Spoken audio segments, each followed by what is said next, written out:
මේගොල්ලෝ ආණ්ඩු ගන්නකොට කිව්වේ මිල සූත්‍රයක් ඕනේ නැහැ කිව්වා. ඊට පස්සේ ලෝක වෙළඳ පොලේ මිල වැඩි වෙනකොට වැඩි වෙන නම් ආණ්ඩුවක් මොකද කිව්වා. QR කේතේනකොට ඒක ඕනේ නැහැ කිව්වා. ඊට පස්සේ ඔත්තේ රට එනකොට ඕකට සමාජචල් කරා.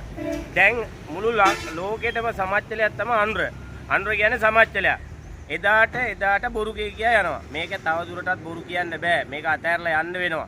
ඊටාම ළඟදී මිනිස්සු පාරට බයිනවා. ඒ බයින්නේ මේක එදා ගෝඨාභය පැන්නුවට වඩා වේගයෙන් මිනිස්සු මෙහා පන්නයි. මේගොල්ලෝ කරපු එකම වෙනස දින 10න් 10ට මිල සූත්‍රය වෙනස් කරන එක විතරයි මේගොල්ලෝ කරේ.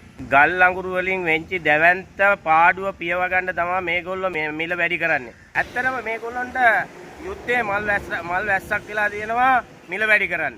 මේ මිල වැඩි කිරීම කිසිම සාධාරණයක් නැහැ. මේ හැම වෙලාවෙම කතා කරන්නේ දෙයක් කරන්නේ වෙන දෙයක්. මේ වෙලාවේ මුළු ශේෂතම වියදම් කරලා හෙම්බත් වෙලා ඉන්නේ ගොවියෝ. අද මිල වැඩිවීම තුල ගොවියාට මේ අස්වැන්න නෙලා ගන්න බෑ. හරි මුදලකට මේක අනිවාර්යෙන් අක්කරයකට රුපියල් 2000කින්වත් මේ මිල වැඩි වෙනවමයි.